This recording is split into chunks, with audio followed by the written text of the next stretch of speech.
बच्चों, आज हम बचेंद्र पाल की एवरेस्ट मेरी शिखर यात्रा नामक पाठ പഠേങ്കി.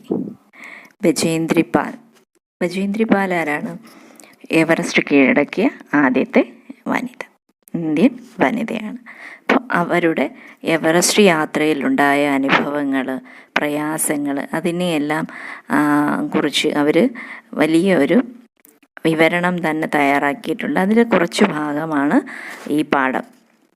അപ്പം നമുക്ക് പാഠത്തിലേക്ക് കിടക്കാം.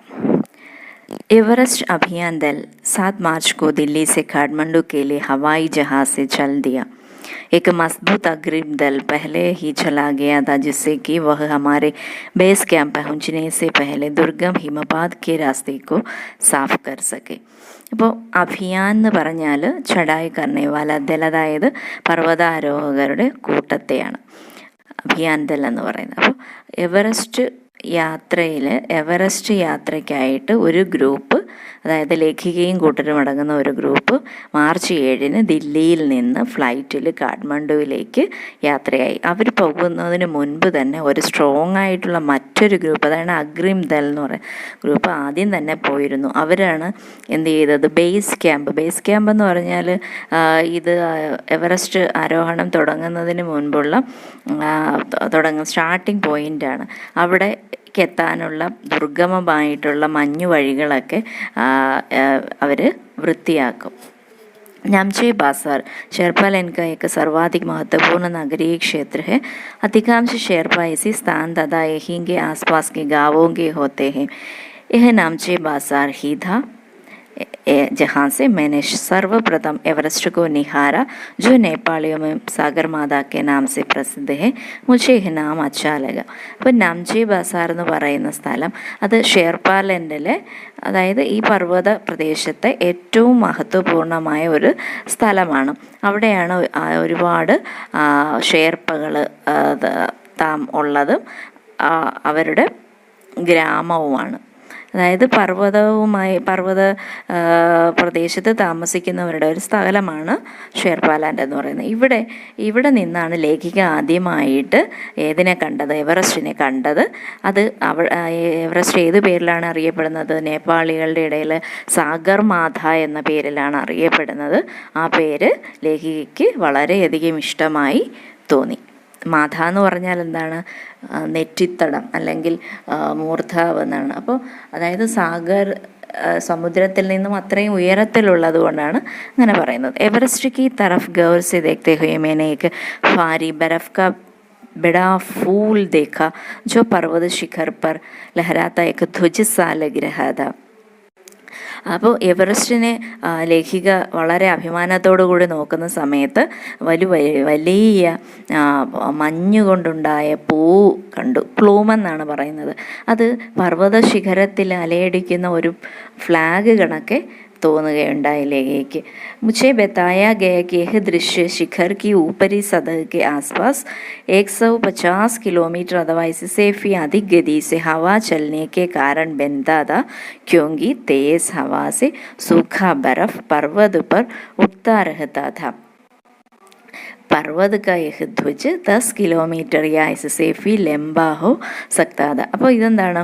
ഈ പൂവ് ധ്വജ് പോലെ തോന്നുന്നത് എങ്ങനെയാണ് ഉണ്ടായതെന്ന് ലേഖകളോട് ആൾക്കാർ പറഞ്ഞതെന്ന് വെച്ചാൽ, ഈ മുകളിലത്തെ ഉപരി സതഹ എന്ന് വെച്ചാൽ മുകളിലെ സർഫസിൽ അതിന് ചുറ്റുമായിട്ടൊരു 150 കിലോമീറ്റർ അല്ലെങ്കിൽ അതിലധികം വേഗതയിൽ കാറ്റ് വീഴുന്നതിൽ മൂലം ഉണ്ടാകുന്നതാണ്.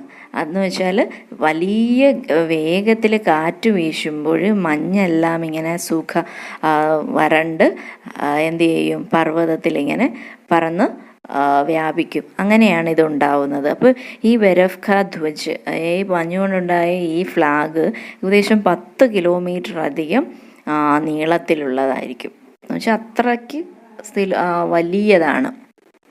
शिखर पर जाने वाले प्रत्येक व्यक्ति को दक्षिण पूर्वी पहाड़ी पर इन तूफानों को झेलना पड़ता था, विशेषकर खराब मौसम में। यह मुझे डराने के लिए काफ़ी था, फिर भी मैं एवरेस्ट के प्रति विचित्र रूप से आकर्षित थी और इसकी कठिनतम चुनौतियों का सामना करना चाहती थी. അപ്പോൾ എന്താ പറയുന്നത്, ഈ പർവ്വതത്തിലേക്ക് പോകുന്ന ഓരോ ആൾക്കാരും സൗത്ത് ഈസ്റ്റ് പഹാഡിയിലെത്തുമ്പോൾ ഈ കാറ്റിനെ അഭിമുഖീകരിക്കേണ്ടതായിട്ട് വരുന്നു. അപ്പോൾ പ്രത്യേകിച്ച് മോശമായ കാലാവസ്ഥകളിൽ. ഇത് കേട്ടപ്പോഴേക്ക് എനിക്ക് ലേഖികയ്ക്ക് വളരെയധികം ഭയം അനുഭവപ്പെട്ടു. എങ്കിലും എവറസ്റ്റിലേക്ക് എത്താനുള്ള ഒരു ക്യൂരിയോസിറ്റി, അതിനെ ഒരു വിചിത്ര രൂപത്തിൽ ലേഖികക്ക് ആകർഷിക്കുന്ന ഒരു പ്രത്യേക രൂപത്തിൽ ആ എവറസ്റ്റിനോട് ലേഖികയ്ക്ക് എന്താണ് അട്രാക്ഷൻ തോന്നുകയും എല്ലാ പ്രയാസങ്ങളെയും നേരിടാൻ അവർ തയ്യാറെടുക്കുകയും ചെയ്തു.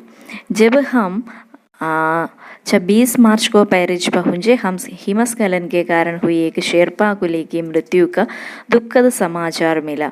कुंफू हिमपात पर जाने वाले अफियान दल के रास्ते के बाई तरफ सीधी पहाड़ी के धसकने से लोत्से की ओर से एक बहुत बड़ी बर्फ की चट्टान नीचे खिसक आई थी. 16 शेरपा कुलियों के दल में से एक की मृत्यु हो गई और 4 घायल हो गई. അപ്പോൾ ലേഖികയും കൂട്ടരും പൈറിച്ച് എന്ന് പറയുന്ന സ്ഥലത്ത് മാർച്ച് 26 എത്തുകയുണ്ടായി. അപ്പോൾ അവിടെ ഈ മഞ്ഞുവീഴ്ച മൂലം, ഹിമസ്ഖലനം എന്ന് വെച്ചാൽ മഞ്ഞുവീഴ്ച മൂലം ഒരു ഷേർപ്പ എന്ന് പറഞ്ഞാൽ ആരാണ്? ഈ പർവ്വതാരോഹിയാണ് പറയുന്നത്. ഒരാൾ മരിച്ചെന്നുള്ള വാർത്തയാണ് ലേഖികയ്ക്കും കൂട്ടർക്കും കിട്ടിയത്. അത് കാരണം എന്താണ്? കുംഫു ഹിമപാതിലോട്ട് പോകുന്ന ആ ആൾക്കാർ പോകുന്ന വഴിയിൽ ലെഫ്റ്റ് ബൈ എന്ന് വെച്ചാൽ ലെഫ്റ്റിലേക്ക് നേരെ ഈ മഞ്ഞ്, അതായത് പർവ്വതം ഇങ്ങനെ ദുർബലമായി വരുന്നത് കാരണം ലോത്സയിൽ നിന്ന് വലിയ മഞ്ഞ് കട്ടകൾ എന്ത് ചെയ്യുന്നുണ്ട്, നീച്ചേക്ക് ഖിസഖാന എന്ന് വെച്ചാൽ തെന്നി വീഴുക, താഴേക്ക് പതിക്കുന്നുണ്ട്. അപ്പോൾ അതുകൊണ്ടാണ് ഈ 16 ഷേർപ്പകളുണ്ടായിരുന്നതിൽ ഒരാൾ മരിക്കുകയും 4 പേർക്ക് മുറിവേൽക്കുകയും ചെയ്തത്. इस समाचार के कारण अफियान दल के सदस्यों के चेहरे पर छाए अवसाद को देखकर हमारे नेता कर्नल खुल्लर ने स्पष्ट किया कि एवरेस्ट जैसे महान अभियान में खतरों को और कभी तो मृत्यु भी आदमी को सहज भाव से स्वीकार करनी चाहिए. ഈ വാർത്ത കേട്ടപ്പോൾ ഈ ഞങ്ങളുടെ ലേഖിയുടെ ഗ്രൂപ്പിലുള്ള എല്ലാവരുടെയും മുഖത്ത് ഒരു അവസാദം എന്ന് വെച്ചാൽ ഉദാസഭാവം, വിഷമഭാവം കണ്ടിട്ട് ഈ കൂട്ടരുടെ, അതായത് ലേഖിയുടെ ഗ്രൂപ്പിൻ്റെ നേതാവായ കേണൽ ഖുല്ലർ എല്ലാവരോടും പറഞ്ഞു, എവറസ്റ്റ് പോലുള്ള വലിയ മുന്നേറ്റങ്ങളിൽ, എവറസ്റ്റ് കീഴടക്കുക എന്ന് പറയുന്ന വലിയ ദൗത്യത്തിൽ ചിലപ്പോൾ മരണത്തിനെയൊക്കെ നമുക്ക് സ്വാഭാവികമായിട്ട് എന്ത് ചെയ്തേണ്ടതായിട്ട് വരും, നേരിടേണ്ടതായിട്ട് അല്ലെങ്കിൽ സ്വീകരിക്കേണ്ടതായിട്ട് വരുമെന്ന് പറഞ്ഞു. അപ്പോൾ നേതാ പ്രേംചന്ദ് जो अग्रिम दल का नेतृत्व कर रहे थे 26 मार्च को पैरिस लौट आए. उन्होंने हमारी पहली बड़ी बाधा कुंफू हिमपात की स्थिति से हमें अवगत कराया.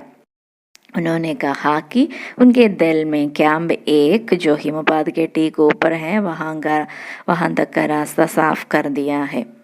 അപ്പോൾ ഇത് ഇത്രയും പറയാം. ഉപനേതാ പ്രേംചന്ദ് എന്ന് പറയുന്നത്, നേതാവ് കേണൽ ഖുല്ലറാണെങ്കിൽ ഉപനേതാവാണ് പ്രേംചന്ദ് എന്ന് പറയുന്നത്. അത് ആദ്യം പോയ ഗ്രൂപ്പിനെ നയിക്കുന്നത് ഇദ്ദേഹമാണ്.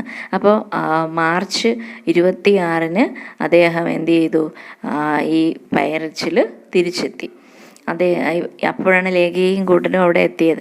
അപ്പോൾ അദ്ദേഹം കുംഫു എന്ന് പറയുന്ന ഹിമപാതിലേക്കുള്ള യാത്രയെക്കുറിച്ചൊക്കെ ഒരു വിവരണം നൽകി. അവഗതരായ മീൻസ് പരിചിതരായ. അദ്ദേഹം പറഞ്ഞ എന്താണ്, അവർ പോയ ഗ്രൂപ്പ് ഒരു ക്യാമ്പ് അവരുടെ ഗ്രൂപ്പ് ഫസ്റ്റ് ക്യാമ്പ് 1 എന്ന് പറയുന്നത് എവിടെയാണ് സെറ്റ് ചെയ്തത്? ഹിമപാത് കെ ടീക്ക് ഊപ്പർ, ഏറ്റവും മുകളിൽ, ഹിമപാതിന് നേരെ മുകളിലായിട്ട് ഏതാണ്ട് 6000 മീറ്റർ ഉയരത്തിലാണ് ബേസ് ക്യാമ്പേക്കുള്ളത് അവിടേക്കുള്ള രാസ്തയെല്ലാം എന്ത് ചെയ്തു, അവർ വൃത്തിയാക്കി എന്ന് പറഞ്ഞു. എന്നിട്ട് എന്താ പറഞ്ഞത്, അദ്ദേഹം പറഞ്ഞു, ഉन्होंने हफी बताया कि पुल बनाकर रस्सियां बांधकर तथा झंडियों से रास्ता चिन्हित कर सभी बड़ी कठिनाइयों को जायजा ले लिया है. उन्होंने इस पर भी ध्यान दिलाया कि ग्लेशियर बर्फ की नदी है और बर्फ का गिरना अभी जारी है. അപ്പോൾ അദ്ദേഹം പറഞ്ഞെന്താണ്, പാലങ്ങൾ കയറിപ്പോവാൻ, പുല്ലെന്ന് വെച്ചാൽ പാലം, ബ്രിഡ്ജ്, അതുപോലെ റസിയ പാലങ്ങളൊക്കെ ഉണ്ടാക്കി, റോപ്പ് ഒക്കെ കെട്ടി, അതുപോലെ വഴി കാട്ടാനായിട്ട് ചിഹ്നങ്ങളൊക്കെ ചെയ്തു. അങ്ങനെ പല കഠിനമായിട്ടുള്ള കാര്യങ്ങളെയും കുറിച്ചും അദ്ദേഹം ഒരു കാര്യം നമുക്ക് തന്നു, അതായത് ലേഖികയ്ക്കും കൂട്ടർക്കും കൊടുത്തു. എന്നിട്ടോ അദ്ദേഹം പിന്നെ പറഞ്ഞെന്താണ്, ഗ്ലേസിയർ എന്ന് പറയുന്നത് മഞ്ഞിൻ്റെ നദിയാണ്, അവിടെ നിന്ന് ഇപ്പോഴും മഞ്ഞു വീഴ്ച ഉണ്ട് എന്ന് പറഞ്ഞു. हिमपात में अनियमित और अनिश्चित बदलाव के कारण अभी तक किए गए सभी काम व्यर्थ हो सकते हैं और हमें रास्ता खोलने का काम दोबारा करना पड़ सकता है. അപ്പോൾ ഇവർ വീണ്ടും വീണ്ടും ഈ മഞ്ഞു വീഴ്ച ഉണ്ടാകും. അനിയമിതം എന്ന് വെച്ചാൽ ബിനാ നിയമം, ഒരു പ്രത്യേക നിയമമൊന്നുമില്ല എന്ന് വെച്ചാൽ ക്രമമൊന്നുമില്ലാതെ ഇങ്ങനെ മഞ്ഞു വീഴ്ച ഉണ്ടാവുന്നത് കാരണം ഇവരാദ്യം ചെയ്ത പ്രവൃത്തിയല്ല, അതായത് കയറ് കെട്ടിയതും അല്ലെങ്കിൽ പാലം ഉണ്ടാക്കിയതും അടയാളങ്ങൾ സ്ഥാപിച്ചതും എല്ലാം വ്യർത്ഥമായിപ്പോയി, വെറുതെ ആയിപ്പോയി. അതുകൊണ്ട് അവർ വീണ്ടും വഴി രണ്ടാമത് ചെയ്യേണ്ടതായിട്ട് വന്നു. बेस कैंप में पहुंचने से पहले हमें एक और मृत्यु की खबर मिली. जलवायु के अनुकूल न होने के कारण एक रसोई सहायक की मृत्यु हो गई थी. निश्चित रूप से हम आशाजनक स्थिति में नहीं जल रहे थे. അപ്പോൾ ബേസ് ക്യാമ്പിൽ എത്തുന്നതിന് മുൻപ് തന്നെ അവർക്ക് ഒരു മരണവാർത്തയും കൂടെ കേൾക്കേണ്ടി വന്നു. അതെന്തുകൊണ്ടാണ്, ജലവായു, അതായത് കാലാവസ്ഥ അനുകൂലമല്ലാത്തത് കൊണ്ട് ഒരു അടുക്കള സഹായം, അതായത് ഇവർക്ക് കുക്കിങ്ങിനൊക്കെ വേണ്ടി സഹായിക്കുന്ന ഒരാളുടെ മരണവും കൂടെ കേൾക്കേണ്ടി വന്നു. അദ്ദേഹം അത് കാരണം എന്താണ്, ഇവരുടെ യാത്രയിൽ ഇവർക്ക് വലിയ പ്രതീക്ഷകളൊന്നും ഇല്ലായിരുന്നു. കാരണം ഇനി അങ്ങ് എത്താൻ പറ്റൂ എന്നുള്ള, അതാണ് ആശാജനക സ്ഥിതി നഹി എന്ന് പറഞ്ഞത്. एवरेस्ट शिखर के मैंने पहले 2 बार देखा था, लेकिन एक दूरी से बेस कैंप पहुंचने पर दूसरे मैंने एवरेस्ट पर्वत तथा इसके अन्य श्रेणियों को देखा. मैं फौजंगी होकर खड़ी रह गई और एवरेस्ट लोत्से और नुत्से की ऊंचाइयों से गिरी बर्फीली ठेठी मीठी नदी को निहारती रही. അപ്പോൾ എവറസ്റ്റിനെ ലേഖിക നേരത്തെ കണ്ടെന്ന് പറഞ്ഞായിരുന്നു, ഇപ്പോൾ പറയുകയാണ് എന്താണ്, അത് 2 പ്രാവശ്യം കണ്ടു. ആദ്യം കണ്ടത് വളരെ ദൂരെ നിന്നാണ്. ഇപ്പോൾ ബേസ് ക്യാമ്പിൽ എത്തിയപ്പോൾ രണ്ടാമത് ആര് കണ്ടു, ലേഖിക എവറസ്റ്റിനെ കണ്ടു. അപ്പോൾ എന്താണ്, അതിൻ്റെ മറ്റു അന്യശ്രേണിയും കൂതിക, അതായത് അതിൻ്റെ ശിഖരങ്ങളെയും എല്ലാം കണ്ടു. വിശാലമായി ഇങ്ങനെ കിടക്കുന്ന എവറസ്റ്റിനെ കണ്ടു. അപ്പോൾ ലേഖികയ്ക്ക് വളരെ അത്ഭുതം തോന്നി. ഫൗജങ്കി എന്ന് വെച്ചാൽ ഹൈറാൻ, അത്ഭുതം തോന്നി. എന്നൊക്കെയാണ് കണ്ടത് എവറസ്റ്റ്. അതുപോലെ നേരത്തെ പറഞ്ഞ പോലെ ലോത്സെ, നുത്സെ, അവിടെ അതിൻ്റെയൊക്കെ ഉയരങ്ങളിൽ നിന്ന് ചുറ്റി ഇങ്ങനെ മഞ്ഞ് എന്താണ് ഒരു നദി പോലെ കിടക്കുന്നതായിട്ട് തോന്നി. ठेठी मीठी नदी को निहारती रही, വളഞ്ഞു തിരിഞ്ഞിങ്ങനെ നദി പോലെ കണ്ടു. हिमपात अपने आप में एक तरफ से बर्फ के खंडों का अव्यवस्थित ढंग से गिरना ही था. हमें बताया गया कि ग्लेशियर के बहने से अक्सर बर्फ में हलचल हो जाती थी, जिससे बड़ी बड़ी बर्फ की चट्टानें तलकर गिर जाया करती थी और अन्य कारणों से भी अचानक प्रायः खतरनाक स्थिति धारण कर लेती थी. അപ്പോൾ ഹിമപാതം എന്ന് പറയുന്നത്, ഹിമപാതം എന്ന് വെച്ചാൽ എന്താ, സ്നോഫാള്, ബർഫ് ഗിർണ എന്നാണ്, മഞ്ഞു വീഴ്ച. കാരണം ഏക് തരസെ ബർഫ് കണ്ടു. അപ്പം ഒരു മഞ്ഞ് കട്ടകൾ ഇങ്ങനെ ഒരു വ്യവസ്ഥയുമില്ലാതെ ഇങ്ങനെ താഴേക്ക് വീണുകൊണ്ടിരിക്കുകയാണ്. അപ്പോൾ ലേഖികയോടും കൂട്ടരോടും മറ്റുള്ളവർ പറഞ്ഞു കൊടുത്ത് എന്താണ് ഈ ഗ്ലേസിയർ എന്ന് പറയുന്നത്. ഗ്ലേസിയർ മഞ്ഞിൻ്റെ നദിയാണ്. അതിൻ്റെ ഒഴുക്ക് കാരണം മിക്കപ്പോഴും ഇങ്ങനെ ഹൽച്ചൽ ഹോ ജാതി തി. ബരഫ് മേ ഹൽച്ചൽ എന്ന് വെച്ചാൽ എന്താ, ഇങ്ങനെ മഞ്ഞുകളിൽ ഇങ്ങനെ ഇളക്കി ഒരു ബഹളം ഉണ്ടാക്കിക്കൊണ്ടിരിക്കുകയാണ്. അതുകൊണ്ട് വലിയ വലിയ മഞ്ഞുപാറ കട്ടകൾ ഇങ്ങനെ തത്കാൽ ഗിർജായ, അതായത് പെട്ടെന്ന് വീഴുകയും അതുപോലെ മറ്റു കാരണങ്ങൾ കൊണ്ടും സ്ഥിതി വളരെ ഭയാനകമാണെന്ന് ലേഖികയോടും കൂട്ടരോടും പറഞ്ഞു കൊടുത്തു. അതായത് മഞ്ഞു വീഴ്ച ഭയങ്കരമാണ്. കൂടാതെയോ സീധേ ധരാതൽ पर दरार पड़ने के कारण विचार और इस दरार का गहरे चौड़े हिमवदर से बदल जाने के मात्र ഖയാൽ ഹി ബഹുത്ത് ഡരാവന. അതുമാത്രമല്ല, ഈ മഞ്ഞു വീഴ്ചയോടൊപ്പം ഇതിൻ്റെ ഈ സർഫസ് ധരാതൽ എന്ന് വെച്ചാൽ ഉപരിതലം എന്ത് ചെയ്യുന്നുണ്ട്, വിള്ളലുകൾ ഉണ്ടാകുന്നുണ്ട്. അതായത് വിണ്ട് കീറും. ഇപ്പോൾ യാത്ര തുടരുമ്പോൾ അതെന്ത് ചെയ്യും, നമ്മൾ നടന്നു പോകുന്ന പാതകൾ വിണ്ട് കീറുന്നത് കാരണവും ആ വിണ്ട് കീറുമ്പോൾ അതിൽ ആഴത്തിലും ഒക്കെയുള്ള ആഴത്തിലൊക്കെ ഇങ്ങനെ ഹിമവിതർ, അതായത് മഞ്ഞുകളിങ്ങനെ പിളർന്നു പോകുന്നത് കാരണം അതിനെക്കുറിച്ചൊക്കെ ഓർത്തപ്പോൾ തന്നെ ഖയാൽ ഹി ബഹുത്ത് ഡര. ലേഖികയ്ക്ക് വളരെ അതിനെക്കുറിച്ച് ഓർത്തപ്പം തന്നെ ഭയം തോന്നി. इस सेफी ज़्यादा भयानक इस बात की जानकारी दी कि हमारे संपूर्ण प्रवास के दौरान हिमपात लगभग 1 दर्जन आरोहियों और कुलियों को प्रतिदिन छूता रहेगा.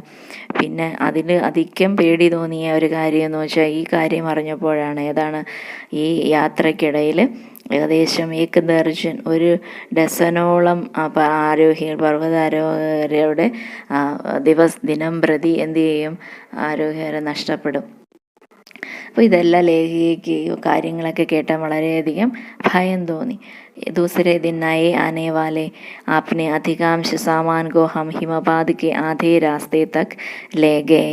डॉक्टर मीनू मेहता ने हमें एल्यूमिनियम की सीढ़ियों से अस्थायी पुलों का बनना, लट्टों और रस्सियों का उपयोग, बर्फ़ की आड़ी तिरछी दीवारों पर रस्सियों को बांधना और हमारे अग्रिम दल के अभियांत्रिक कार्यों के बारे में हमें विस्तृत जानकारी दी.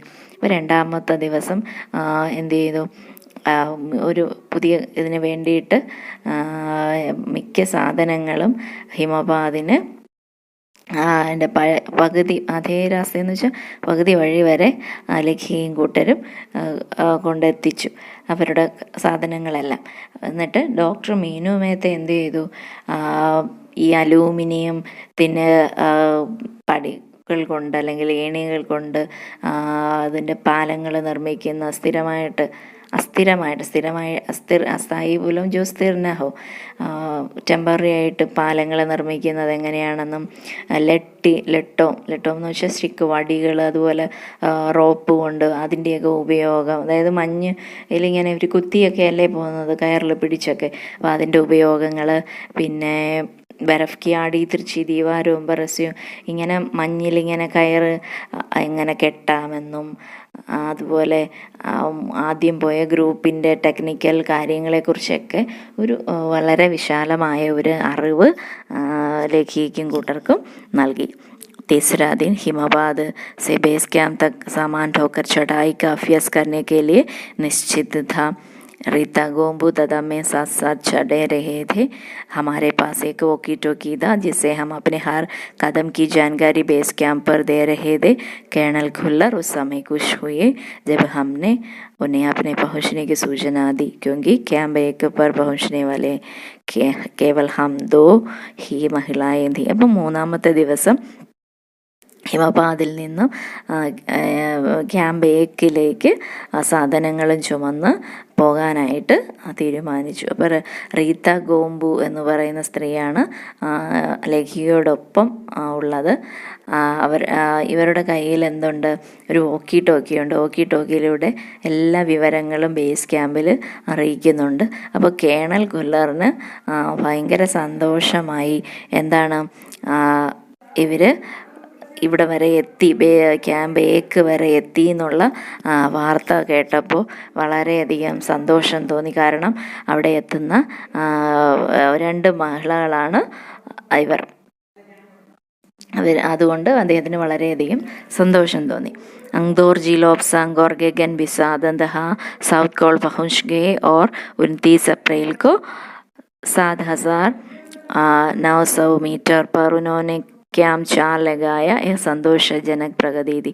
അപ്പോൾ അങ്ദോർജിയും ലോപസാങ്കും ഗഗൻ ബിസയും സൗത്ത് കോളിലെത്തി. 1984 ഏപ്രിൽ 29 ഏകദേശം 7,900 മീറ്റർ ഉയരെ അവരെന്ത് ചെയ്തു, ക്യാമ്പ് ചാർ, അതായത് 4ാമത്തെ ക്യാമ്പ് അവരെത്തുകയുണ്ടായി. അവിടെയാണ് 4ാമത്തെ ക്യാമ്പ് എന്ന് പറയുന്നത് സ്ഥാപിച്ചിരിക്കുന്നത്. 7,900 മീറ്റർ ഉയരെയാണ്. ആ വാർത്ത കേട്ടപ്പോൾ എല്ലാവർക്കും വളരെയധികം സന്തോഷം തോന്നി. അത് വളരെ വലിയൊരു മുന്നേറ്റമാണ്. പ്രഗതി എന്ന് വെച്ചാൽ മുന്നേറ്റം. जब अप्रैल में बेस कैंप में थी, तैन सिंह अपनी सबसे छोटी सुपुत्री टेकी के साथ हमारे पास आए थे. उन्होंने इस बात पर विशेष महत्व दिया कि दल के प्रत्येक सदस्य और प्रत्येक शेरपा कुली से बातचीत की जाए. जब मेरी बारी आई, मैंने अपना परिचय कर दिया कि मैं बिल्कुल एक नौसिखिया हूँ और एवरेस्ट मेरा पहला अभियान है. तैन सिंह हंसे और मुझसे कहा कि एवरेस्ट उनके लिए भी पहला अभियान है, लेकिन भी स्पष्ट किया कि शिखर पर पहुंचने से पहले उन्हें 7 बार एवरेस्ट पर जाना पड़ा था. फिर अपना हाथ मेरे कंधों पर रखते हुए उन्होंने कहा, तुम एक पक्की पर्वतीय लड़की रखती हो, तुम्हें तो शिखर पर पहले ही प्रयास में पहुंच जाना चाहिए. ഇവിടെ എന്താണ് പറയുന്നത്, ഏപ്രിലിൽ ലേഖികയും കൂട്ടരും ബേസ് ക്യാമ്പിലായിരുന്നു. അപ്പോൾ ബേസ് ക്യാമ്പിൽ വെച്ച് ഇരിക്കുന്ന സമയത്ത് ടെൻസിങ്, അതായത് ടെൻസിങ് ആരാണ്, ആദ്യമായി എവറസ്റ്റ് കീഴടക്കിയവരിൽ ഒരാളാണ്. എഡ്മണ്ട് ഹിലാരിയും ടെൻസിങ്ങുമാണ് എന്ത് ചെയ്തത്, എവറസ്റ്റ് ആദ്യമായി കീഴടക്കിയത്.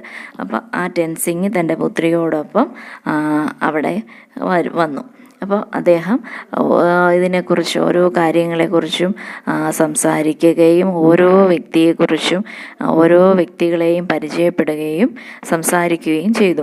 അപ്പോൾ ലേഖികയുടെ അവസരം വന്നപ്പോൾ ലേഖിക അദ്ദേഹത്തിനോട് പറഞ്ഞു, ഞാൻ തികച്ചും ഒരു പുതിയ ആളാണ്. കാരണം പുതിയ നൗസിഖിയ എന്ന് വെച്ചാൽ ആദ്യമായി പർവ്വതം കയറുന്ന, അത് ആദ്യത്തെ ഉദ്യമമാണെന്ന് പറഞ്ഞു. അപ്പോൾ എവറസ്റ്റ് മേരാ പെഹല അഫിയാൻ ഹെ, ആദ്യമായാണ് ഞാൻ ഈ എവറസ്റ്റിൽ കയറാൻ വരുന്നതെന്ന് പറഞ്ഞു. അപ്പോൾ ടെൻസിങ് ചിരിച്ചുകൊണ്ട് എന്താ പറഞ്ഞത്, എനിക്കും എവറസ്റ്റ് എന്ന് പറയുന്നത് ആദ്യത്തെ ഒരു കയറ്റമായിരുന്നു എവറസ്റ്റ് കീഴടക്കിയത്. ലേക്കിൻ എന്നാൽ അദ്ദേഹം ഇതുകൂടെ പറഞ്ഞു, അദ്ദേഹം അതിനു മുൻപ് ആദ്യമായി ഇത് കീഴടക്കുന്നതിന് മുമ്പ് 7 പ്രാവശ്യം ഇതിൽ കയറാനായിട്ട് ശ്രമിച്ചിട്ടുണ്ട്.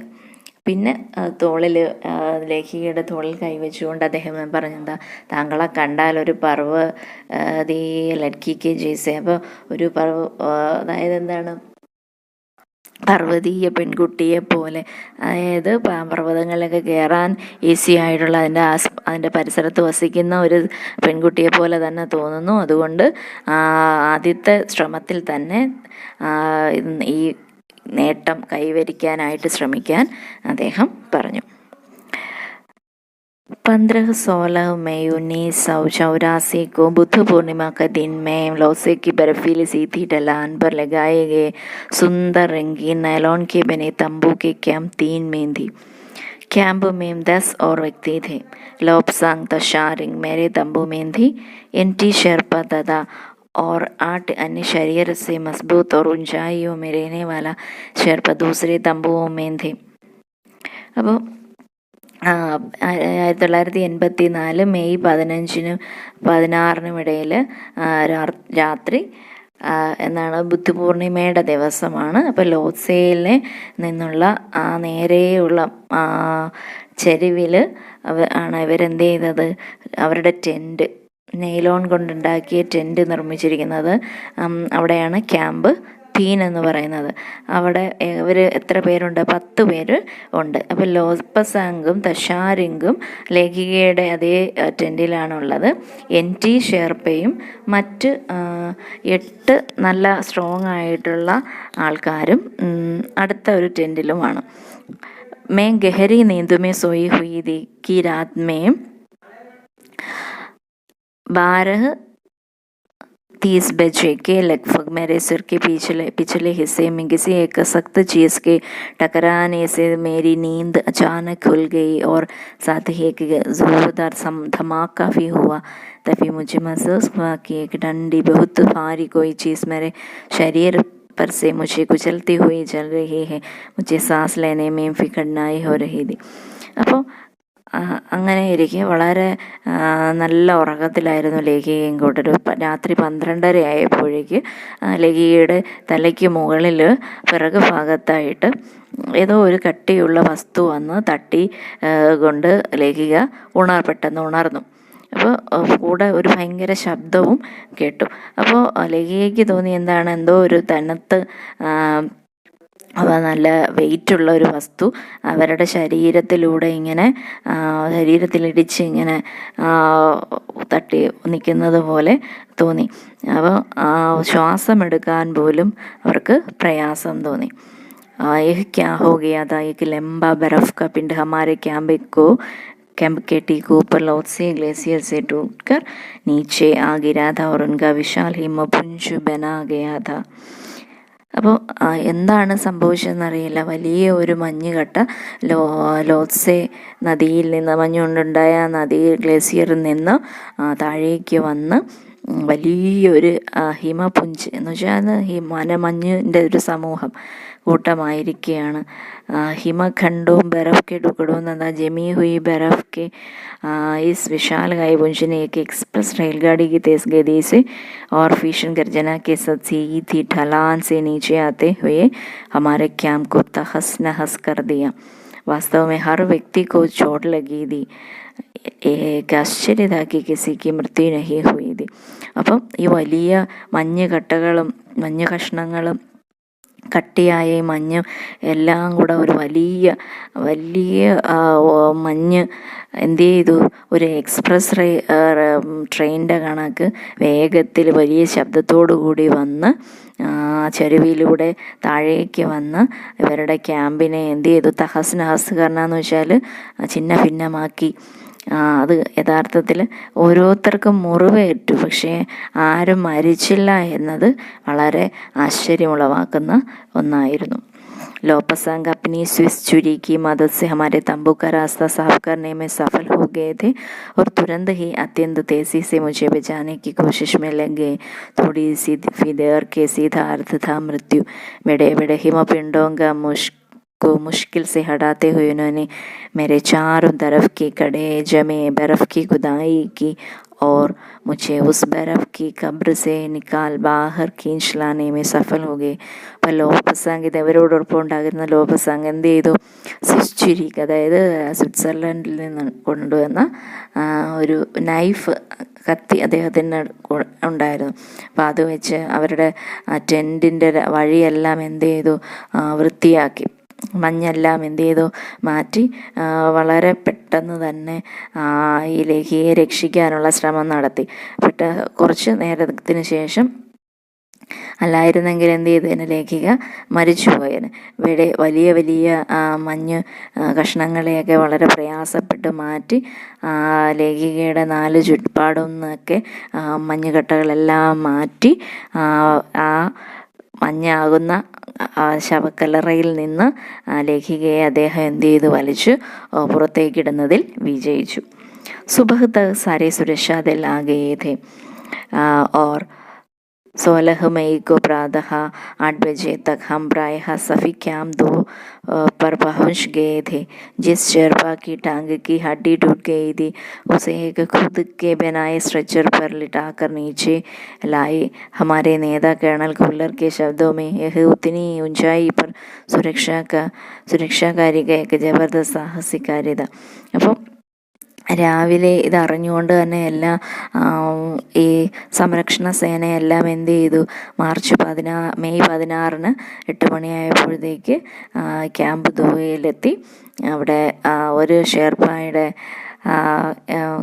കാലൊടിഞ്ഞ വാർത്തയാണ് കണ്ടത്. അപ്പോൾ അദ്ദേഹം സ്വന്തമായി ഉണ്ടാക്കിയ സ്ട്രെച്ചറിൽ അദ്ദേഹത്തിനെ എന്ത് ചെയ്തു, താഴേക്ക് കൊണ്ടുപോയി. അപ്പോൾ കേണൽ കൊല്ലർ പറഞ്ഞെന്താണ്, ഇത്രയും വലിയ ഉയരത്തിലൊക്കെ സുരക്ഷാ കാര്യങ്ങളൊക്കെ ചെയ്യുക എന്ന് പറയുന്നത് വളരെ സാഹസികമായിട്ടുള്ളൊരു കാര്യമാണെന്ന് പറഞ്ഞു. അപ്പോൾ सफ़ी 9 पुरुष सदस्यों को चोटों अथा टूटी हड्डियों आदि के कारण बेस कैंप में भेजना पड़ा. तभी കേണൽ കൊല്ലർ मेरी तरफ मुड़कर कहने लगी, क्या तुम ഫൈഫീദ്. അപ്പോൾ 9ഓളം പുരുഷന്മാർക്ക് മുറിവ് ഏൽക്കുകയും ഒടിവ് പറ്റുകയൊക്കെ ചെയ്തതുകൊണ്ട് അവരെല്ലാം ബേസ് ക്യാമ്പിലേക്ക് അയച്ചു. അപ്പം കേണൽ കൊല്ലർ ലേഖികയോട് തിരിഞ്ഞു ചോദിച്ചു, എന്താണ് ഭയമുണ്ടോ എന്ന് ചോദിച്ചപ്പോൾ ജി ഹാ ഉണ്ടെന്ന് ലേഖിക പറഞ്ഞു. ക്യാ തും വാപ്പസ് ജാനാ ചാഹോഗി, നിങ്ങൾ തിരിച്ചു പോകാൻ ആഗ്രഹിക്കുന്നു എന്ന് ചോദിച്ചപ്പോൾ ലേഖിക പറഞ്ഞു, നഹി മേനെ ബിനാ കിസി ഹിച്ച്കാട്ട് സെ ഉത്തർ ദിയ. ഒരു സന്ദേഹവും കൂടാതെ ലേഖിക പറഞ്ഞു ഇല്ല എന്ന്. ജയ്സെ ही मैं साउथ कोल कैंप पहुंची, मैंने अगले दिन की अपनी महत्वपूर्ण चढ़ाई की तैयारी शुरू कर दी. मैंने खाना, कुकिंग गैस, सादा कुछ ഓക്സിജൻ സിലിണ്ടർ ടേക്ക് ചെയ്യേ. അപ്പോൾ എങ്ങനെയാണോ സൗത്ത് കോൾ ക്യാമ്പിലെത്തിയത്, അപ്പോൾ അടുത്ത ദിവസത്തേക്ക് ഉള്ള കാര്യങ്ങളൊക്കെ ചെയ്യാൻ ആരംഭിച്ചു. അപ്പോൾ അതിന് വേണ്ടിയിട്ട് അവർ ആഹാര സാധനങ്ങളും ഗ്യാസ് സിലിണ്ടറും ഓക്സിജനും എല്ലാം എന്ത് ചെയ്തു, കളക്ട് ചെയ്ത് വെച്ചു. ജബ് दोपहर 1:30 बजे बिस्सा आया, उसने मुझे चाय के लिए पानी गर्म करते देखा कि जय और मीनू अभी बहुत पीछे थे. मैंने चिंतित देखी कुछ क्योंकि मुझे अगले दिन उनके साथ ही चढ़ाई करनी थी. वे धीरे धीरे आ रहे थे क्योंकि वे भारी बोझ लेकर और बिना ऑक्सीजन के चल रहे थे. അപ്പം എന്താ പറയുന്ന, ഉച്ചയ്ക്ക് 1:30 മണിയായപ്പോഴേക്ക് ബിസ്സ അവിടെ എത്തി. അപ്പോൾ ഞാൻ എന്ത് ചെയ്യുകയാണ്, ചായയ്ക്ക് വേണ്ടി ജലം വച്ചിരിക്കുന്നത്, ചൂടാക്കുന്നത് കണ്ടു. അപ്പോൾ കീയും ജയും മീനും ഇവർ 3 പേരും ഇപ്പോഴും ഒരുപാട് പിറകെ കിടക്കുന്നതേ ഉള്ളൂ, അവരിതുവരെ ഇങ്ങനെ എത്തിയിട്ടില്ല. അപ്പോൾ ലേഖിക്ക് ഭയങ്കര ആകാംക്ഷ തോന്നി, കാരണം അടുത്ത ദിവസം അവരോടൊപ്പമാണ് എവറസ്റ്റ് കയറേണ്ടത്. പക്ഷെ അവർ വളരെ പെതിയാണ് വരുന്നത്. കാരണം എന്താണ്, അവരുടെ കയ്യിൽ ഒരുപാട് ഭാരമുണ്ട്. കൂടാതെ അവർ ഓക്സിജൻ ഒന്നും ഇല്ലാതെയാണ് വരുന്നത്. दोपहर बाद मैंने अपने दल के दूसरे सदस्यों की मदद करने और अपने एक थर्मस को जूस से और दूसरे को गर्म चाय से भरने के लिए नीचे जाने की निश्चय किया. അപ്പോൾ ഉച്ചയ്ക്ക് ശേഷം മറ്റുള്ള ഗ്രൂപ്പിലുള്ള മറ്റുള്ളവരെ സഹായിക്കാനും പിന്നെന്താ ഒരു ഫ്ലാസ്കിൽ ജ്യൂസും മറ്റൊരെണ്ണത്തിൽ ചൂട് ചായയും നിറയ്ക്കാനായിട്ട് താഴേക്ക് പോകാനായിട്ട് തീരുമാനിച്ചു. ആരാണ്, ലേഖിക. അപ്പോൾ मैंने महफिली हवा में ही तंबू से बाहर कदम देखा. जैसे ही मैं कैंप क्षेत्र से बाहर आ रही थी मेरी मुलाकात मीनू से हुई.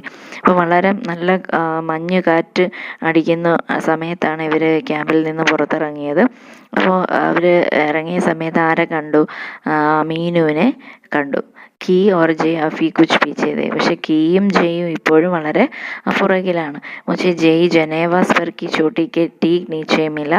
उसने कृतज्ञता पूर्वक चाय वगैरह पी लेकिन मुझे और आगे जाने से रोकने की कोशिश की. അപ്പോൾ ജനേവ സ്വറിന് നേരെ താഴെ വെച്ച് ആരെയും കണ്ടുമുട്ടി, ജയിനെയും കണ്ടുമുട്ടി. അപ്പോൾ വളരെ നന്ദിപൂർവ്വം ചായയും മറ്റുമൊക്കെ കുടിച്ചിട്ട് എന്ത് പറഞ്ഞു, ഇനി താഴേക്ക് പോകണ്ട എന്ന് പറഞ്ഞ് ലേഖികയെ തടഞ്ഞു. മഗർ മുഷേ കീ സേഫി മില്ലാനാഥ, എന്നാൽ ലേഖികയ്ക്ക് കീയേയും കൂടെ കാണേണ്ടതായിട്ട് ഉണ്ട്. തോടാസ और आगे नीचे उतरने पर मैंने की को देखा, वह मुझे देख रखा बक्का रह गया. കുറച്ച് താഴേക്ക് ഇറങ്ങിയപ്പോഴത്തേക്ക് കീയേനെയും കണ്ടു. അവർ അപ്പോൾ വളരെ അതിശയത്തോടെ നിൽക്കുന്ന കീ ബജേന്ദ്രപാലിനോട് ചോദിച്ചെന്താണ്, തുമ്നെ ഇത്തിരി ബഡി ജോക്കിം ക്യോം ലേ ഹേ, എന്തിനാണ് ഇത്രയും വലിയ റിസ്ക് എടുത്തത് ബജേന്ദ്രി എന്ന് ചോദിച്ചു. मैंने उसे दृढ़तापूर्वक कहा, मैं फ्योरों की तरह एक पर्वतारोही हूँ, इसलिए इस दल में आई हूँ. शारीरिक रूप से मैं ठीक हूँ, इसलिए मुझे अपने दल के सदस्यों की मदद क्यों नहीं करनी चाहिए. അപ്പോൾ ബചേന്ദ്രപാൽ വളരെ ധൈര്യപൂർവ്വമായിട്ട് പറഞ്ഞു, ഞാൻ നിങ്ങളെപ്പോലെ മറ്റുള്ളവരെ പോലെ ഒരു പർവ്വതാരോഹിയാണ്, അതുകൊണ്ടാണ് ഈ ഗ്രൂപ്പിൽ വന്നത്. എനിക്ക് ശാരീരികപരമായി എനിക്കൊരു പ്രശ്നവുമില്ല, അതുകൊണ്ട് മറ്റുള്ളവരെ സഹായിക്കുന്നതിൽ എന്താണ് കുഴപ്പം. ഇത് കേട്ട് എന്ത് ചെയ്തു, ഹസ ഓർ അപ്നെ പേയ് പദാർത്ഥത്തെ പ്യാസ് ബുജ ഇത് കേട്ട് കീ ചിരിക്കുകയും എൻ്റെ കയ്യിലിരുന്ന വെള്ളം കുടിച്ച് ദാഹം അകറ്റി. എന്നാൽ ലേക്കിൻ ഉസ്നെ മുझे अपना കിറ്റ് ലേ ജാനെ നഹീ ദിയ, എന്നാൽ കയ്യിലിരിക്കുന്ന കിറ്റ് ബചേന്ദ്രയ്ക്ക് പിടിക്കാനായിട്ട് കൊടുക്കാൻ അദ്ദേഹം തയ്യാറായില്ല. थोड़ी देर बाद साउथ कोल कैंप से लाटू और बिस्सा हमें मिलने नीचे उतर आए और हम सब साउथ कोल पर जैसी भी सुरक्षा और आराम की जगह उपलब्ध थी उस पर लौट आए. കുറച്ച് നേരത്തിന് ശേഷം സൗത്ത് കോളിൽ നിന്ന് ലാട്ടുവും ബിസ്സയും ഞങ്ങളെ കാണാനായിട്ട് താഴേക്ക് വന്നു. അവർ ഈ സൗത്ത് കോളെന്ന് ഞങ്ങളെല്ലാവരും തിരിച്ചെത്തി. അതെന്ന് പറഞ്ഞാൽ ഞങ്ങൾക്ക് ഏറ്റവും സുരക്ഷയും വിശ്രമവും നൽകുന്ന സ്ഥലമാണ്. അതുപോലെ തന്നെ സൗത്ത് കോൾ പൃഥ്വി പ്രഭുത്ത തിക്കഡോർ ജഗഹ് നാം സെ പ്രസിദ്ധി, ഭൂമിയിലെ ഏറ്റവും കഠോരമായ പ്ലേസ് എന്നാണ് സൗത്ത് കോൾ അറിയപ്പെടുന്നത്. अगले दिन मैं सुबह 4 बजे उठ गई. बर्फ़ पिघलाई और चाय बनाई. कुछ बिस्किट और आधी चॉकलेट का हल्का नाश्ता करने के बाद लगभग 5:30 बजे अपने तंबू से निकल पड़ी. अंगदोर जी बाहर खड़ा था और कोई आसपास नहीं था. അപ്പം അടുത്ത ദിവസം രാവിലെ 4 മണിക്ക് തന്നെ എഴുന്നേറ്റ് തണുപ്പെല്ലാം മാറ്റി ചായയൊക്കെ ഉണ്ടാക്കി കുറച്ച് ബിസ്ക്കറ്റും ചോക്ലേറ്റ് കഷ്ണമൊക്കെ കഴിച്ചതിന് ശേഷം 5:30 ആയപ്പോഴേക്ക് ടെൻറ്റിൽ നിന്ന് പുറത്തിറങ്ങി. പുറത്ത് അങ്ദോർജി ഉണ്ടായിരുന്നു, മറ്റാരും തന്നെ സമീപത്തൊന്നും ഇല്ലായിരുന്നു.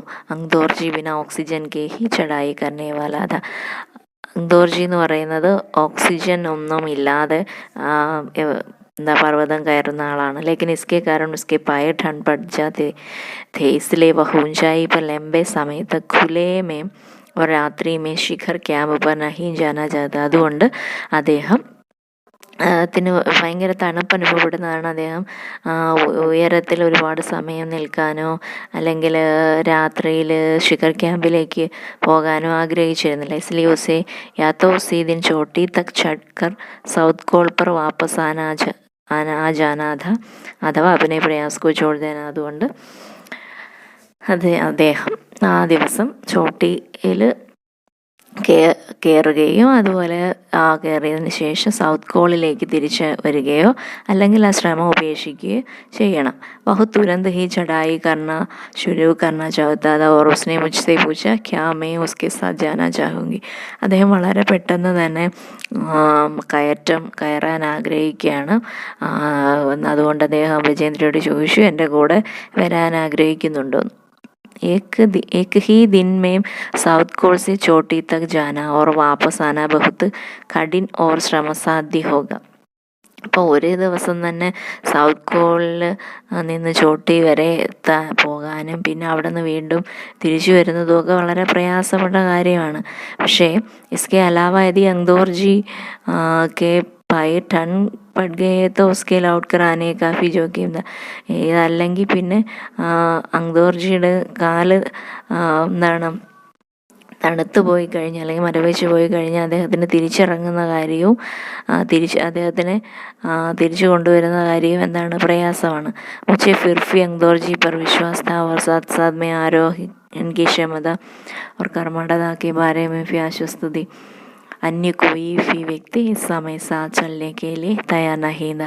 അപ്പോൾ ജയേന്ദ്രപാലിന് ദോർജിയിൽ നല്ല വിശ്വാസം ഉണ്ടായിരുന്നു. അതുപോലെ അദ്ദേഹത്തിന് പർവ്വതം കയറാനുള്ള അദ്ദേഹത്തിൻ്റെ കഴിവിലും വിജേന്ദ്രയ്ക്ക് നല്ല വിശ്വാസമൊക്കെ ഉണ്ടായിരുന്നു. അപ്പോൾ മറ്റാരും തന്നെ വേറെ ഇവർ കൂടെ വരാനും തയ്യാറായിരുന്നില്ല. സുബഹ് 6:20 पर जब अंगदोर जी और मैं साउथ कोल से बाहर आ निकले तो दिन ऊपर चढ़ आया था. രാവിലെ 6:20 എപ്പോഴാണോ വിജേന്ദ്രപാലും അങ്ദോർജിയും സൗത്ത് കോളിൽ നിന്ന് പുറത്തേക്ക് വന്നത് അപ്പോഴത്തേക്ക് പകൽ തുടങ്ങിയിരുന്നു. ഹൽക്കി ഹൽക്കി ഹവാ ചൽ രഹി थी लेकिन ठंड भी बहुत अधिक थी.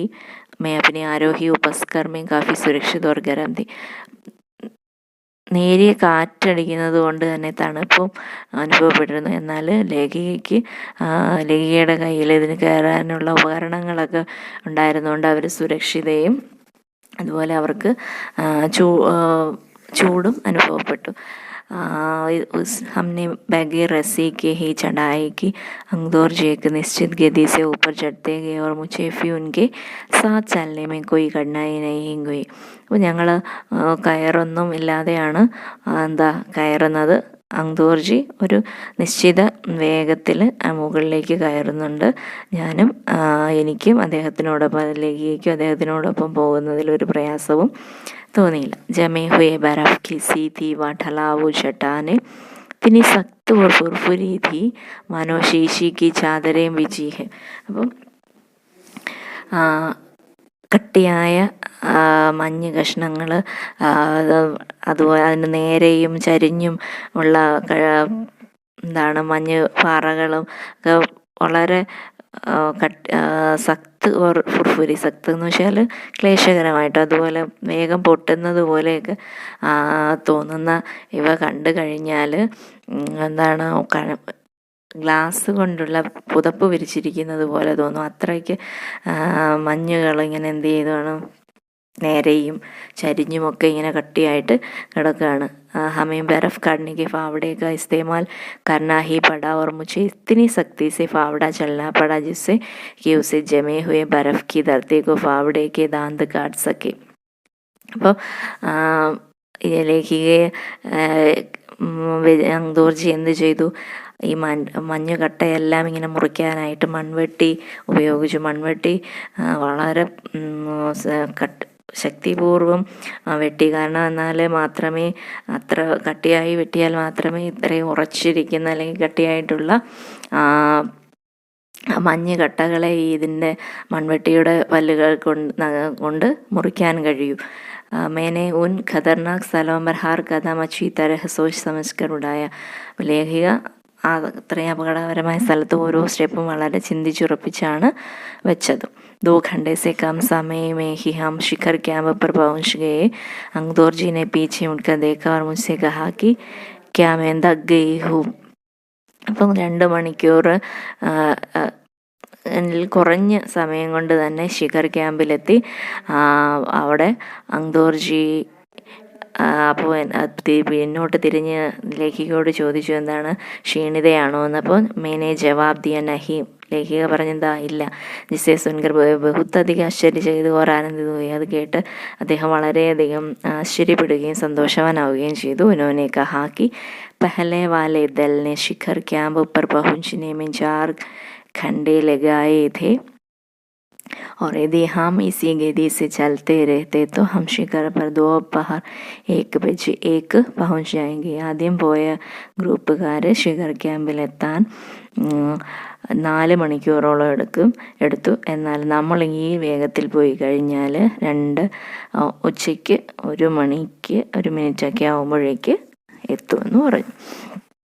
लाटू हमारे पीछे पीछे आ रहा था और जब हम दक्षिणी शिखर के नीचे आराम कर रहे थे वह हमारे पास पहुंच गया.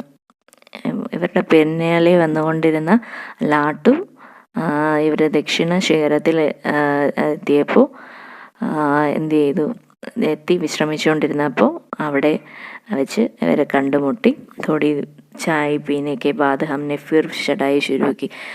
ചായയൊക്കെ കുടിച്ചിട്ട് ഒരു 3 പേര് യാത്ര തുടങ്ങി. लाटू एक नायलॉन की रस्सी लाया था इसलिए अंगदौर जी और मैं रस्सी के सहारे चढ़े जबकि लाटू एक हाथ से रस्सी पकड़े हुए बीच में चला. उसने रस्सी अपनी सुरक्षा की बजाय हमारे संतुलन के लिए पकड़े हुए थे. അപ്പോൾ ലസ്സു ഒരു നൈലോണിൻ്റെ റോപ്പുമായിട്ടായിരുന്നു വന്നിരുന്നത്. അതും ദോർജിയും ലേഖികയും അതും പിടിച്ചാണ് പിന്നീട് കയറിയത്. ലട്ടു ഇവരുടെ ഇടയിൽ ഈ കയറും പിടിച്ചുകൊണ്ടുണ്ട്. എന്തിനു വേണ്ടിയിട്ടാണ്? അവർ സുരക്ഷയ്ക്ക് അപ്പുറം ഒരു ബാലൻസിങ്ങിന് വേണ്ടിയിട്ടാണ് ഈ കയറ് പിടിച്ചിരുന്നത്. ലാട്ടുവിനെ ദാൻ ദിയ कि मैं उन ऊंचाइयों के लिए सामान्यतः आवश्यक 4 लीटर ऑक्सीजन की अपेक्षा लगभग 2.5 लीटर ऑक्सीजन प्रति मिनट की दर से लेकर चल रही थी. मेरे रेगुलेटर पर जैसे ही उसने ऑक्सीजन की आपूर्ति बढ़ाई, मुझे महसूस हुआ कि सपाट और कठिन चढ़ाई फिर आसान लग रही थी. അപ്പോൾ ലാട്ടു ലേഖികയെ ഓർമ്മപ്പെടുത്തി എന്താണ്, ലേഖിക ഇതുപോലെ ഈ ഇത്ര ഉയരം കയറാനായിട്ട് സാധാരണ വേണ്ടി വരുന്ന 4 ലിറ്റർ ഓക്സിജന് പകരം മിനിറ്റിൽ 2.5 ലിറ്റർ ഓക്സിജനുമായിട്ടാണ് കയറിക്കൊണ്ടിരിക്കുന്നത്. അതേ ലാട്ടു അത് ലേഖികയുടെ ഓക്സിജൻ്റെ റെഗുലേറ്ററിൽ ആവശ്യാനുസരണം ആപൂർത്തി ബെഡായി സപ്ലൈ കൊടുത്തത് കാരണം, ലേഖികയ്ക്ക് ഒരുപാട് ഓക്സിജൻ കൊടുത്തത് കാരണം ഈ കയറ്റം വളരെ ഈസി ആയിട്ട് അനുഭവപ്പെട്ടത്. അതായത് സപാട് ഓർ കഠിൻ ചടായി ഫീൽസ്, ഫ്ലാറ്റായ സ്ഥലത്തും കഠിനമായ സ്ഥലത്തും കയറ്റം വളരെ എളുപ്പമായിട്ട് ലേഖികയ്ക്ക് അനുഭവപ്പെട്ടു. ദക്ഷിണി ശിഖർ के ऊपर हवा की गति बढ़ गई थी. उस ऊंचाई पर तेज हवा के झोंके फुरफुरे बर्फ के कणों के चारों तरफ उड़ा रहे थे, जिससे दृश्यता शून्य तक आ गई थी. അപ്പം ദക്ഷിണ ശിഖരത്തിൻ്റെ മുകളിലായിട്ട് കാറ്റ് വളരെ വേഗത്തിൽ വീശുന്നത് കാരണം ഇതിൽ മഞ്ഞ് കണങ്ങളൊക്കെ ഇങ്ങനെ നാലുപാടും പറക്കുന്നുണ്ടായിരുന്നു. അത് കാരണം ദൃശ്യത, കാഴ്ച ശൂന്യതയിൽ വരെ എത്തി. അനേക ബാർ ദേഖാക്കി കേവൽ തോടി ദൂർക്കെ ബാദ് കോയി ഉഞ്ചായി ചടായിനായി, ഒരുപാട് പ്രാവശ്യം ഇവർക്ക് കാണാൻ പറ്റി. കുറച്ച് ദൂരം കഴിഞ്ഞാൽ പിന്നെ വലിയ കയറ്റമൊന്നും ഇല്ലാന്ന്. ഢലാൻ ഏകദം സീതാ നീച്ചെ ചലാ ഗയാ ഹെ. അപ്പോൾ ഈ ചരിവ് പെട്ടെന്ന് തന്നെ നേരെ താഴേക്ക് പോകുന്നത് പോലെ തോന്നി. മേരെ സാസ് മാനോ രുക് ഗയി ഥി, മുझे വിചാർ കൗന്താ കി സഫലത ബഹുത് നസ്ദീക് ഹെ. അപ്പോൾ ലേഖികയുടെ ശ്വാസം പെട്ടെന്ന് നിൽക്കുന്നത് പോലെ തോന്നി. അവർക്ക് എന്താ തോന്നിയത്? അവരുടെ വിജയം വളരെ അടുത്തെത്തിയതായിട്ട് തോന്നി. 23 मई 1984 के दिन दोपहर के 1:07 पर मैं एवरेस्ट की चोटी पर खड़ी थी. एवरेस्ट की चोटी पर पहुंचने वाली मैं प्रथम भारतीय महिला थी. അങ്ങനെ 1984 മെയ് 23 ഉച്ചയ്ക്ക് 1:07 ഉള്ളപ്പോൾ ഇവർ എവറസ്റ്റിൻ്റെ മുകളിൽ എത്തി. എവറസ്റ്റ് കീഴടക്കുന്ന ആദ്യത്തെ एवरेस्ट शंकु की चोटी पर इतनी जगह नहीं थी कि 2 व्यक्ति साथ साथ खड़े हो सके. चारों तरफ हजारों मीटर लंबी सीधी ढलान को देखते हुए हमारे सामने प्रश्न सुरक्षा का था. അപ്പോൾ എവറസ്റ്റിൻ്റെ ഏറ്റവും അറ്റത്ത്, ശംഖു എന്ന് വെച്ചാൽ അറ്റം മുനമ്പിൽ കുറച്ച് സ്ഥലം മാത്രം ഉണ്ടതുകൊണ്ട് 2 വ്യക്തികൾക്ക് ഒരേ സമയം നിൽക്കാൻ വളരെ പ്രയാസമായിരുന്നു. 4 ചുറ്റുപാടും ആയിരക്കണക്കിന് മീറ്റർ ചരിവ് ആയതുകൊണ്ട് ഇവർക്ക് സുരക്ഷയുടെ ഒരു പ്രശ്നമുണ്ടായിരുന്നു. हमने पहले बर्फ़ की फावड़े से बर्फ़ की खुदाई कर अपने आप को सुरक्षित रूप से स्थिर किया. അപ്പോൾ ലേഖികയും കൂട്ടരും ആദ്യമേ തന്നെ മഞ്ഞുകട്ടകൾ കൊണ്ട് തന്നെ മഞ്ഞെല്ലാം മാറ്റിയിട്ട് എന്ത് ചെയ്തു? സുരക്ഷിതമായിട്ട് അവിടെ നിന്നു. इसके बाद में अपने घुटनों के बल बैठी बर्फ़ पर अपने माथे को लगाकर मैंने सागर माता के താജ് കാ ചുംബൻ ലിയ. എന്നിട്ട് ലേഖിക തൻ്റെ മുട്ടുകളിലിരുന്ന് മഞ്ഞിൽ അവരുടെ നെറ്റിത്തടം സാഗരമാതാവിൻ്റെ എവറസ്റ്റിൻ്റെ കിരീടത്തിൽ ചുംബിച്ചു. ബിനാ ഉഠേ ഹി മേനെ അപ്നെ ധൈലേ സെ ദുർഗാ മാ കാ ചിത്ര ഓർ ഹനുമാൻ ചാലിസ നിക്കാല. എഴുന്നേൽക്കാതെ തന്നെ അവരുടെ കയ്യിലുണ്ടായിരുന്ന സഞ്ചിയിൽ നിന്ന് ദുർഗാദേവിയുടെ ചിത്രവും ഹനുമാൻ ചാലിസ എന്ന് പറയുന്നത് ഹനുമാനെക്കുറിച്ചുള്ള വരികളടങ്ങിയ ഗീതങ്ങളാണ്. അപ്പോൾ അതും പുറത്തെടുത്തു. മേനെ ഇൻകോ അപ്നെ സാത്ത് ലായേ ലാൽ കപ്പടെ മേലെ പേട്ട छोटी सी पूजा अर्चना की और इनको बर्फ़ में दबा दिया. എന്നിട്ട് അവരെന്ത് ചെയ്തു? അവർ കൊണ്ടുവന്ന ചുവന്ന തുണിയിൽ ഇവ രണ്ടും പൊതിഞ്ഞ് ചുറ്റി പൂജയും അർച്ചനയൊക്കെ നടത്തി ആ മഞ്ഞിൽ തന്നെ താഴ്ത്തി വെച്ചു. ആനന്ദ് കെ ക്ഷണമേ മുझे अपने മാതാപിതാക്ക ധ്യാനായ. ആ സന്തോഷത്തിൽ സന്തോഷത്തിൻ്റെ ആ നിമിഷത്തിൽ അവർക്ക് അവരുടെ അച്ഛനെയും അമ്മയെയും കുറിച്ച് ഓർമ്മ വന്നു. जैसे मैं उठी मैंने अपने साथ अपने हाथ जोड़े और मैं अपने रज्जु नेदा അങ്തോർജി കെ പ്രതി ആദർഭാവ് സെ ചുകി. എന്നിട്ട് എഴുന്നേറ്റ് അവരെ നയിച്ചു കൊണ്ടുവന്ന അങ്തോർജിയോട് ആദരപൂർവ്വം വണങ്ങി. അങ്തോർജി ജിനോനെ മുझे പ്രോത്സാഹിത് കിയ ഓർ മുझे ലക്ഷ്യ തക് പहुंचा. അദ്ദേഹമാണ് ഇവരെ പ്രോത്സാഹിപ്പിച്ചത്, ലക്ഷ്യത്തിലേക്ക് എത്തിച്ചത്. मैंने उन्हें बिना ऑक्सीजन के एवरेस्ट की दूसरी चढ़ाई चढ़ने पर बधाई दी. അപ്പോൾ ലേഖിക അദ്ദേഹത്തിനെയും എന്താണ്, ഈ ഓക്സിജൻ ഒന്നുമില്ലാതെയാണ് അദ്ദേഹം എന്ത് ചെയ്തത്, ഈ രണ്ടാമത്തെ ഇതിൽ കയറിയത്. അതിന് അഭിനന്ദനങ്ങൾ നൽകി. ഉനോനെ മുझे गले से लगाए और मेरे कानों से फुसफुसाया दीदी तुमने अच्छी चढ़ाई की मैं बहुत प्रसन्न हूँ. അദ്ദേഹവും അവരെ ആലിംഗനം ചെയ്തുകൊണ്ട് പറഞ്ഞെന്താണ്, സഹോദരി തുമ്നെ അച്ചി ചടായി കി, നിങ്ങളുടെ മുന്നേറ്റം ഒരു നല്ലത് തന്നെയായിരുന്നു. മേ ബഹുത്ത് പ്രസന്ന ഹു, ഞാൻ അത് വളരെയധികം സന്തുഷ്ടനാണ്. കുച്ച് ദേർ ബാദ് സോനം പുൽജർ പहुंचे और उन्होंने ഫോട്ടോ लेने शुरू कर दी. കുറച്ച് നേരത്തിന് ശേഷം സോനം പുൽജർ എത്തി, ഫോട്ടോ എടുക്കാൻ തുടങ്ങി. इस समय तक लाटू ने हमारे नेता को एवरेस्ट पर हम चारों के होने की सूचना दे दी. तब मेरे हाथ में वॉकी टोकी दिया गया. ഈ സമയത്ത് ലാട്ടു നേതാവായ കേണൽ ഖുല്ലറിന് ഇവർ 4 പേര് എവറസ്റ്റിലെത്തിയതിനെ കുറിച്ചുള്ള അറിയിപ്പ് നൽകി. എന്നിട്ട് ലേഖികയുടെ കയ്യിൽ വോക്കി ടോക്കി നൽകി. കേണൽ ഖുല്ലർ ഹമാരി സഫലത സെ ബഹുത്ത് പ്രസന്ന थे. അദ്ദേഹം ഇതറിഞ്ഞ് വളരെയധികം സന്തുഷ്ടനായി. മുझे बधाई देते हुए उन्होंने कहा मैं तुम्हारी इस अनूठी उपलब्धि के लिए तुम्हारे माता पिता को बधाई देना चाहूँगा. അപ്പോൾ അദ്ദേഹം പറഞ്ഞെന്താണ്, നിങ്ങളുടെ ഈ അപൂർവമായ നേട്ടത്തിൽ നിങ്ങളുടെ മാതാപിതാക്കളെ അഭിനന്ദനങ്ങൾ അറിയിക്കാൻ ഞാൻ ആഗ്രഹിക്കുന്നു. വേ ബോലെ കി ദേശ് കോ തും പർ ഗർവ് ഹൈ और अब तुम इसी संसार में वापस जाओगे जो तुम्हारे अपने पीछे छोड़े हुए संसार से एकदम भिन्न होगा. അങ്ങനെ അദ്ദേഹം പറഞ്ഞെന്താണ്, നിങ്ങൾ ഓർത്ത് ഈ രാജ്യം അഭിമാനിക്കുന്നുവെന്നും നിങ്ങൾ ഇനി തിരിച്ചു പോകാൻ പോകുന്നത് എന്താണ്, നിങ്ങളുടെ പിറകിൽ